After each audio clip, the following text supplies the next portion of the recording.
Monetization. Demonetization. Big word. That one also I can mention.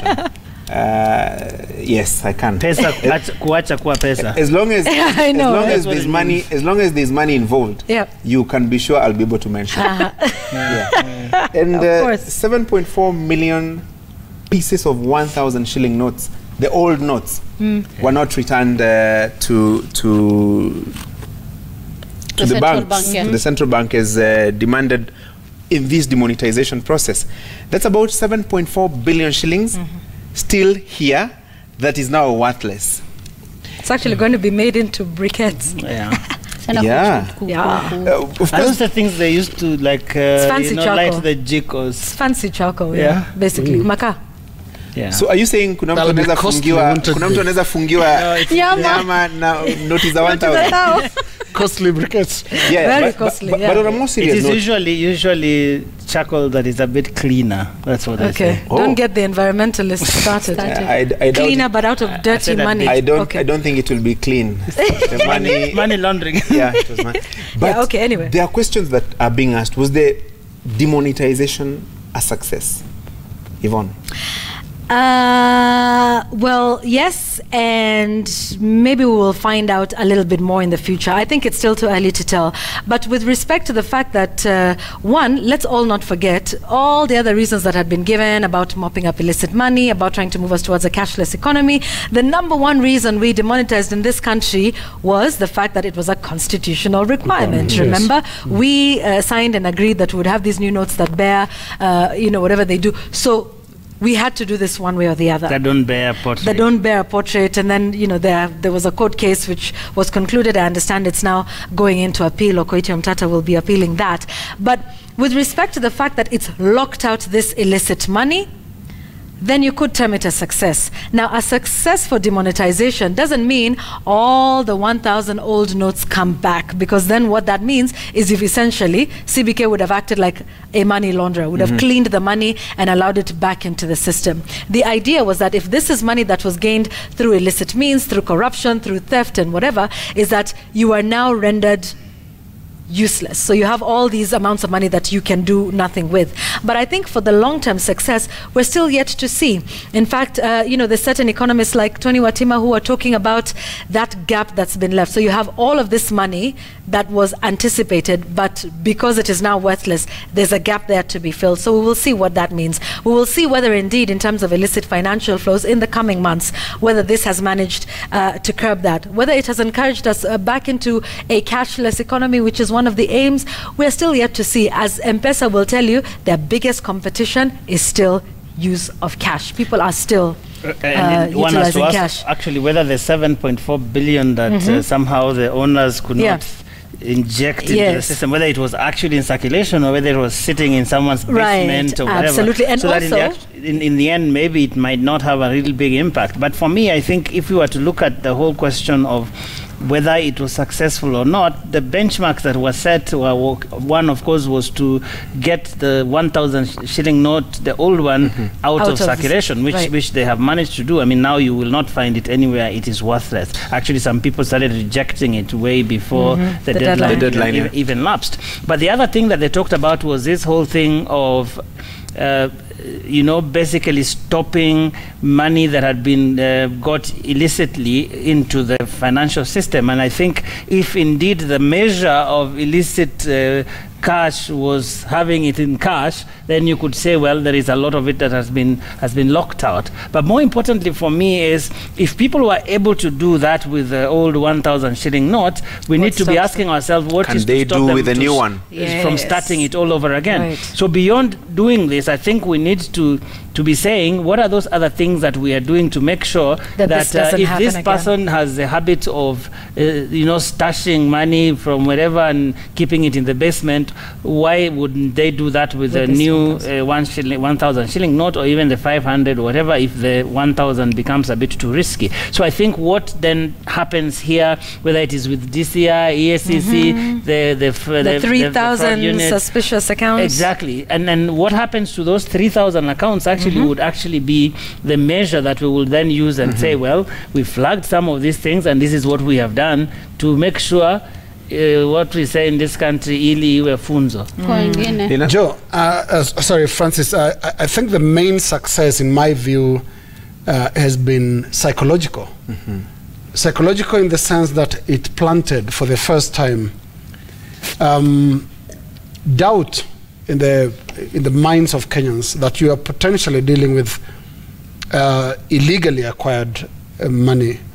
The 1,000 shilling note became a possible exhibit of crime.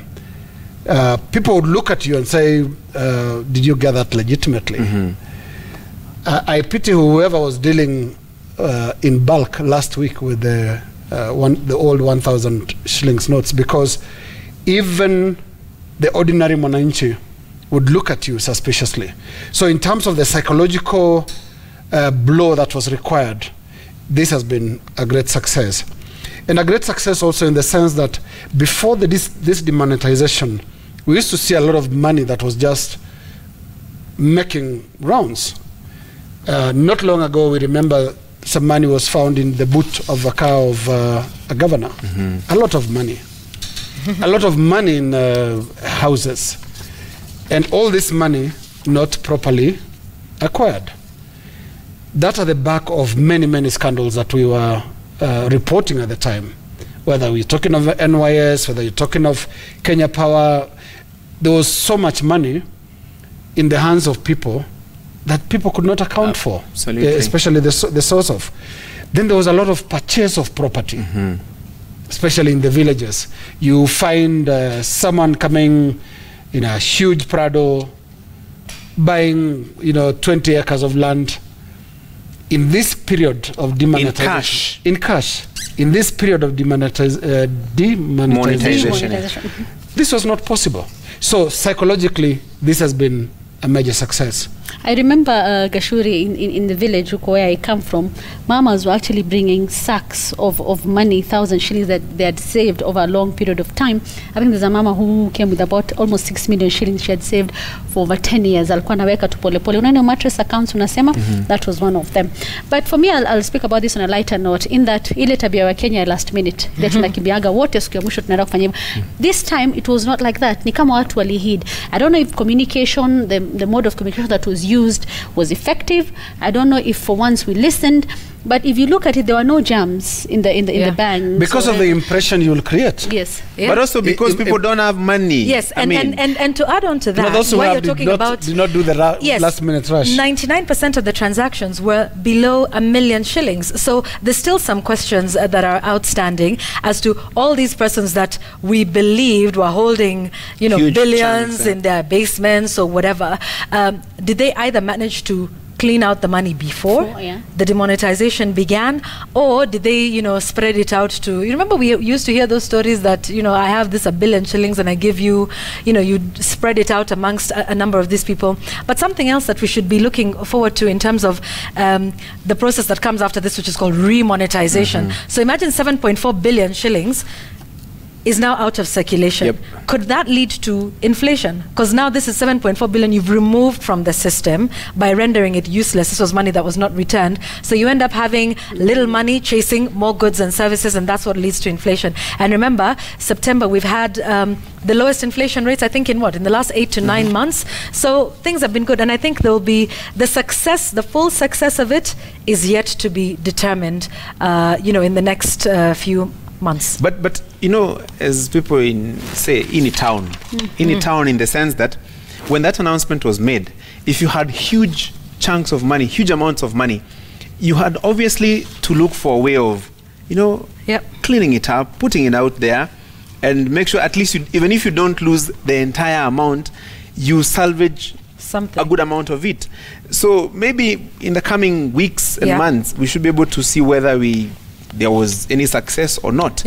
And probably the success that we can now confirm, if there is in terms of inflation. Secondly, in terms of these properties that were bought, because you cannot buy a piece of land just like that, because you will still expect a title deed from the government. A motor vehicle, you still expect a logbook from the government. So if the government really wants, it will tell whether so-and-so was trying to clean the money by purchasing certain things. You need to be honest about it. All right, ladies and gentlemen, we need to go to outer space and speak about NASA. but before then, there's a gentleman Is this what you came with from New York? There's a gentleman who's he says his name is Go Komboro. He's watching from Birmingham, Alabama, in the US of A. And he says, it's really hard watching a mix of good news from Doha and the failure of our leadership back home in Kenya. Right. It's a contradiction, actually. Joe, I have to say this. Ogola Movali says, kwa ground vitu ni different. Hakuna pesa. Let's just treat this demonetization practice as fulfilling constitutional requirements. Hizi stories zingine tuachane nazo. Kwa ground mambo ni tofauti. You almost said demonetization. What I think is doing. But let's talk a little bit about NASA. There are people like Gashuri who said that NASA died on January 30th, 2018, but we still saw what I have been calling funeral arrangements being made for NASA just now. Sifuna saying he's ready to sign this thing finally, so that he said he'll be the last one to sign. Actually, there's a soundbite. Barack Muluka sending salvos. Yes, there's a soundbite I want us to play by Edwin Sifuna. Probably it was the death and funeral announcement. How many months later? And you have said it yourself that the coalition is dead. We want to formalize the process. We, as the people who drafted the NASA agreement, understand that we require 3 signatures from the 3 political parties to formally dissolve the coalition. I have invited the Secretary General of ANC to begin the game. Let him put the first signature. When Musalia comes, as Osotsi has said, let him send it to Ford Kenya, waweke kidole. The 3rd signature will be mine, and I'm the one who will take that document to the register of political parties myself. So we are ready even now. Waanze, sisi tutamaliza. And wakianza na sisi tunamaliza. So they're looking for what, a burial permit? Absolutely. And this discussion today was as a result of something that Musalia Mudavadi, the leader of ANC, and a partner in NASA, said in the US of A. And we'll be playing some of the graphics there. And he was actually saying that the handshake was as a result of threats to deny the president and the former prime minister visas, of course together with their families, to go to European nations and America. And that brought a lot of issues. In fact, bringing a lot of issues, of course, the swift reactions from various leaders. In fact, leaders from ANC are some of the ones who spoke, who have clearly said they're going to support the ODM candidate in Kibra. And I think one of them is one Osotsi, and he spoke about it, and he said Musalia Mudavadi needs to come clean. He's one of those who actually benefited from this handshake. He gives examples of the soundbite. There's a soundbite, he gives the example of Huduma number and all that happened after that. Roba can play you the bite and... the soundbite by Honorable Osotsi speaking about Mudavadi. And with the time we are going to provide information that he is also a beneficiary of the handshake. He is associating with the people who work for the handshake, with the people who work for the system, and we know them. Even though during the day he comes to tell us that he is the leader of the opposition, at night we know what he does. We know the people who work even in his presidential secretariat, how they are paid. We even know who paid for the trip to the US. A lot of information he has, huh? Yes. Yeah, Francis, I think when the NASA affiliates meet, they're not meeting to discuss the future of the alliance, but they'll discuss whether it should be a burial or a cremation. Because basically, parties and alliances in this country are created for purposes of elections. Now, it's even difficult to sustain that relationship if you have not won the election, if you have not formed government. NASA became not viable immediately they lost the election. Because what is the future? Such has been the case in history right from 1997 when the opposition leaders met after the fact, to try and hang together. They couldn't sustain that. In 2002, when KANU was defeated, it was actually downhill from then. You couldn't tell it was a party that ruled the country for over 40 years at the time. Because parties in this country are so power-oriented. It's about power. If you don't get it, then you are finished. The only reason the likes of ODM exist is because they have parliamentary seats. They have some numbers in the House, and they are in the House for those numbers. If this was just about the presidential race, there'll be no other party right now except Jubilee with President Kenyatta in State House. Because parties mean nothing, and alliances mean even less than parties mean. Joe, the handshake. I listened to Edwin Sifuna say, in fact, Musalia Mudavadi does not understand the handshake. He does not even know about it because he was not even in it anyway. While every so often you hear murmurs in Jubilee as a result of the handshake, there are also murmurs in NASA as a result of the handshake. I mean, it's quite interesting. I wouldn't know what these people have been doing when they are inside NASA, even when it existed. But one got the impression when the handshake happened that the other NASA co-principals, as they were called, didn't have any idea. They complained loudly about it. They complained that they were not consulted. They complained that they didn't know this handshake was going to happen. In fact, they said they saw it when it was happening on the steps of Harambee House. Later on, of course, the ODM leader Raila Odinga said that he gave some phone calls, I think it was to Kalonzo, and that he kind of informed them the very last minute. But now it seems that Musalia Mudavadi has a very detailed account of a blow-by-blow account of what happened before the handshake really took place. So it's quite interesting that in the US he has actually found those details. I think it would have been more helpful to the country if at the time that this thing happened, when he was complaining, because I remember a press conference where they complained loudly about this, it would have been helpful to the country if at that time they came and said, you know what, we know what this thing is about. This was about visas to the US. People's wives were threatened. Visas were withdrawn for people's daughters and sons and whatever. And that is why these people have shaken hands on the steps of Harambee House. But at the time, they said they didn't have any idea. No one told them. So I think at that point, one has to ask the question, when did he come to this knowledge of the circumstances that led to the handshake in the first place? But I think more importantly, for me, I find it disingenuous, quite frankly, that these people are keeping the country engaged about something called NASA, which we all know, for all practical purposes, it died a long time ago. Why the burial has been delayed is anyone's guess. But look, Kibra happened just the other day. We saw everybody. They want a postmortem.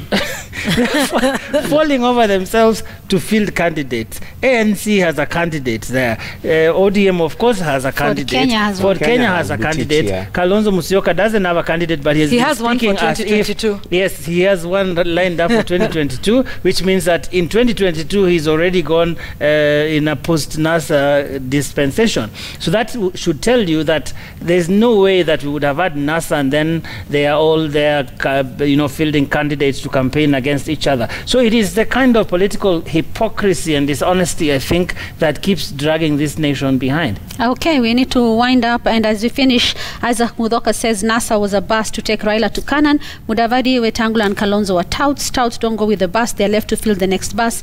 Raila is in Canaan. That was the end of NASA. Wale wa kuseti. Wale wa kuseti. And